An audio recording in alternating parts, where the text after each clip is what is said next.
One morning, Billy came into the yard. "So, driver," said Sir Topham Hatt.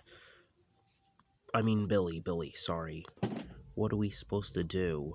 Sir Topham Hatt told me that you have important goods train." And Billy set it off. He coupled up to his goods train next to the breakdown train. "What's that pointless thing?" said Billy. "A huge dinosaur?" This made the breakdown train sad. "Billy," said his driver, "you know better to say that. You apologize right now." "Sorry, drive," said Billy. And he left off of his load, not knowing that it had not been unloaded yet. And Billy was making his delivery. Meanwhile, he was bumping the freight cars harder and harder. "Stop it," said the freight cars. "You don't want to bump us like you did a few days ago." "Oh, shut up," said Billy. Later on, Billy arrived with Merlin's freight cars. "Thanks, Billy," said Merlin. "Now I have to take this to the scrapyard," said Billy. However, Billy was thinking of the breakdown train.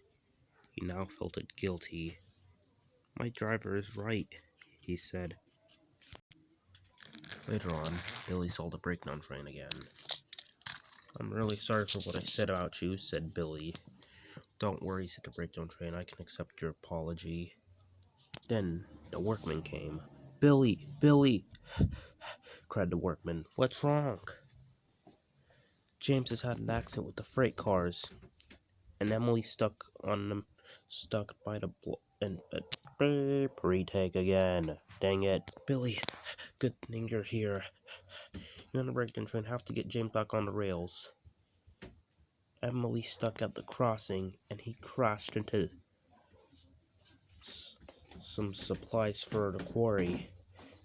And she and Thomas are now stuck there. Can you get the breakdown train?" "Yes, sirree," said Billy. And he rushed off to get the breakdown train. "Go get him, Billy," said the breakdown train. "What? Come on, let's go," said Billy. Thomas and Emily were stuck at the crossing. Emily was cross. "If you would slow down," said Emily, "this wouldn't be your fault, and if someone were to get the breakdown train and move these vans quickly, then I wouldn't have to." "Oh, hello, Emily," said the breakdown train. "You were being impatient. Continue what you were saying." Hello." "Don't play that innocent act, Emily. I know what you were going to say. Anyway, come on, breakdown train. On it, Billy. Don't worry, James. We're going to get you back on the rails as soon as possible." "Fat chance," said James. Then the breakdown train lifted James back on the rails. The breakdown train also lifted the vans back on the rails. He lifted the first one, then after he lifted the second one, he lifted the third one.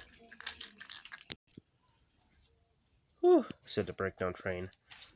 "My hook may be hurting, but that was some great work, Billy." "Aw, shucks, don't thank me," said Billy.